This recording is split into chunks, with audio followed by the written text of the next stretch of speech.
चीन की बराबरी कर रहा भारत विज्ञान में महाशक्ति बनने की ताकत। विदेशी मीडिया ने की मोदी सरकार की तारीफ।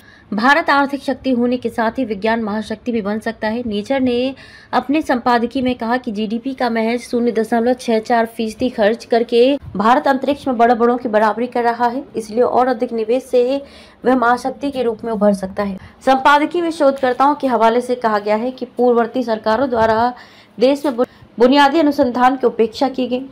लीक से हटकर लिखे गए संपादकीय में कहा गया है कि भारत में आम चुनाव चल रहे हैं। इस बात की पूरी संभावना है कि एनडीए तीसरी बार सत्ता में आएगा। वह दशक के आखिर तक भारत को तीसरी बड़ी अर्थव्यवस्था बनाने में सफल होगा। इसके अनुसार विज्ञान के क्षेत्र में महाशक्ति बनने के लिए अनुसंधान प्रणाली को अधिक स्वायत्तता की जरूरत है। भारत सरकार व्यवसायों को अधिक योगदान देने के लिए प्रोत्साहित करके विज्ञान व्यय को बढ़ा सकती है, जैसा दुनिया के शीर्ष देशों ने किया है। सरकारी आंकड़ों के अनुसार वर्ष 2021 और 22 में भारत मात्रा के हिसाब से दुनिया का तीसरा सबसे बड़ा दवा उद्योग था और सस्ती दवाओं और जेनेरिक दवाओं का अग्रणी आपूर्तिकर्ता था। दुनिया भर में कोविड महामारी से लड़ने में उसकी भूमिका अहम रही। पिछले साल भारत चंद्रमा पर सॉफ्ट लैंडिंग करने वाला चौथा देश बना और दक्षिणी ध्रुव पर उतरने वाला पहला देश। उसके पास दुनिया के सबसे बड़ा रिमोट सेंसिंग उपग्रह भी है। अनुसंधान उत्पादन में भारत दुनिया में तीसरे क्रम पर। आंकड़ों की माने तो संयुक्त राज्य अमेरिका और चीन के बाद अनुसंधान और उत्पादन के मामले में भारत दुनिया के सबसे समृद्ध देशों में से एक है।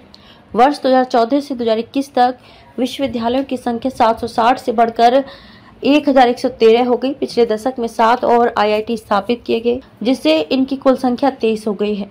2 नए भारतीय विज्ञान शिक्षा और अनुसंधान संस्थान भी स्थापित किए गए। अब विचार करें कि ये लाभ उस देश द्वारा हासिल किए गए जिसने 2020 और 21 के दौरान अनुसंधान और विकास पर अपने सकल घरेलू उत्पाद जीडीपी का केवल 0.64% खर्च किया। यदि नई सरकार खर्च को बढ़ाती है तो भारत इस क्षेत्र में बहुत कुछ हासिल कर सकता है।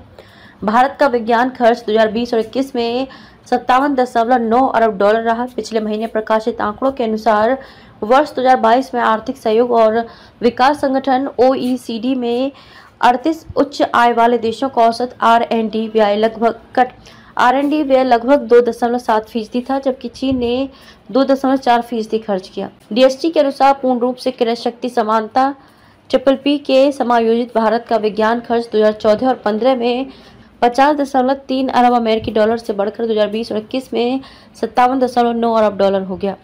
PPP विभिन्न देशों में किसी मुद्रा की क्रय शक्ति का माप है। वर्ष 1991 में आर्थिक सुधार लागू होने के बाद R&D खर्च में भारत की हिस्सेदारी लगातार बढ़ी, जो 2009-10 में सकल घरेलू उत्पाद के 0.82% पर पहुंच गई थी।